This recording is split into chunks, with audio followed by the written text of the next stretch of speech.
Yesterday, we asked you who would have the bigger MVP showing when the Thunder played the Heat. Would it be Kevin Durant or would it be LeBron James? Well, neither disappointed, but at the end of the day, KD got the better. They actually started off horribly, 22-4, came back, win the game, 112-95, and yesterday, Kevin Durant talked about how he won the game.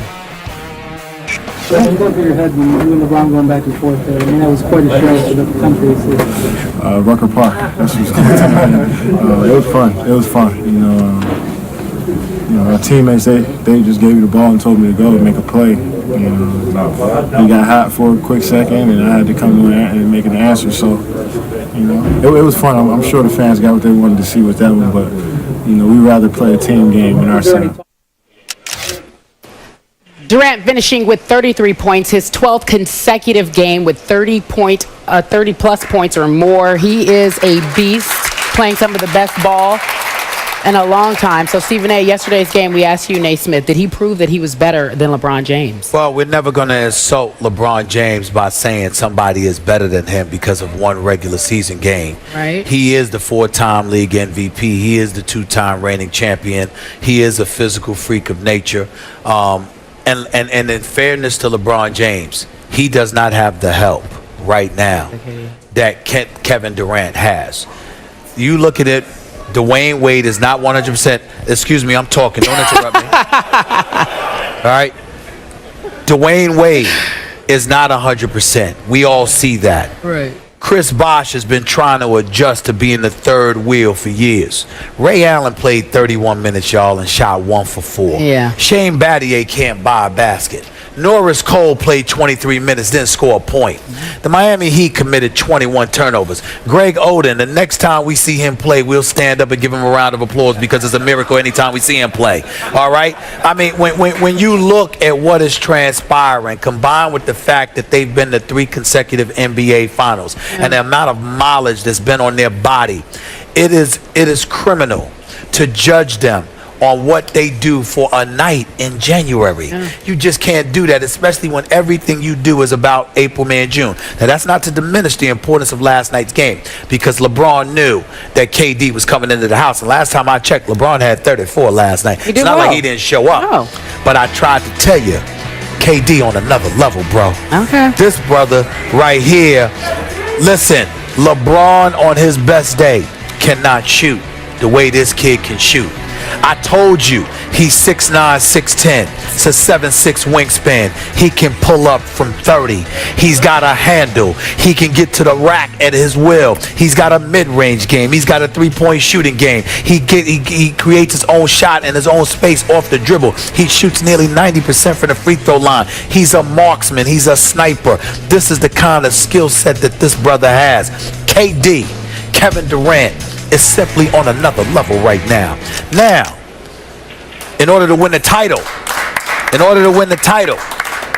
he's got to continue doing this. And I keep repeating this, Skip.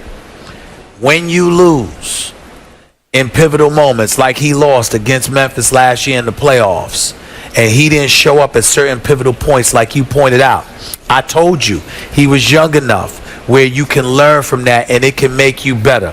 What you're witnessing right now, and this is why LeBron needs to be concerned and everybody else needs to be afraid.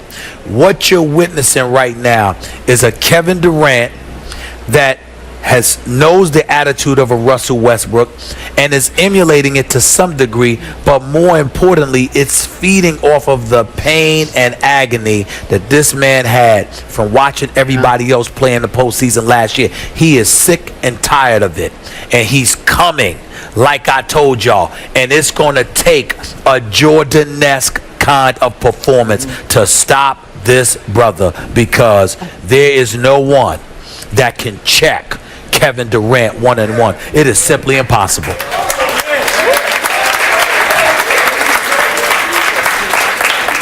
Did I ask the crowd to please quit applauding everything this man says? He already talks too much as it is.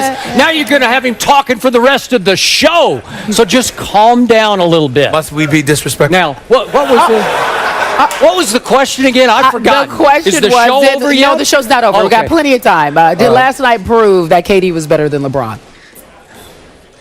Kevin Durant is playing right now at a much higher level than LeBron James is playing, and that's on offense and on defense. What shocked me about what I watched on television last night was I have never seen Kevin Durant so quick.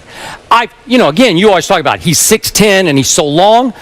I'm talking about foot quickness that was so special that LeBron James could not stay with him. We're talking about maybe the best perimeter defender in the National Basketball Association was on a string for Kevin Durant in the third quarter. Kevin Durant was breaking LeBron's ankles in the third quarter. He's on roller skates. It's unbelievable to me. I don't know where Kevin suddenly got so quick to go with the length and the incredible shooting touch. But back to your first point. This was also the first time in the last 7 times these two men have met, including those 5 games in the NBA Finals 2 years ago, in which all of a sudden the roles reversed. LeBron had 0 help, and Kevin got incredible, shocking help from 2 players coming off the bench in the first and second quarter when they were down 22-4. Derek Fisher? Yeah. Jeremy Lamb? Yes. Wow! You're kidding. Those 2 men combined to hit 6 threes just in the first half. That got them back in the game. And it became a 3-point shooting contest in which Oklahoma City, which is not a very good 3-point shooting team, made 16-3. That's 39 more points. I remind you, remember in the finals, remember the turnaround, game 2 at Oklahoma City? Shane Battier hit 5 huge threes. In the closeout game at Miami in game 5, Mike Miller went out of his mind and hit 7 threes. Well, that's what LeBron had on his side that all of a sudden has happened around Kevin. This was a bad basketball team just 3 weeks ago. They went through a 3-5 stretch. Kevin was having a hard time in the fourth quarter. But remember the Houston game. They give up 73 in the first half, 19 in the second half. Flip the switch. Kevin started playing angry in second halves. I don't know what came over him, but I love watching him now because this team has won 8 straight games, and dare I say, without Russell Westbrook. Are you kidding me? Yep. It's unbelievable what they're doing. Go ahead. It's 12 straight games at 30-plus.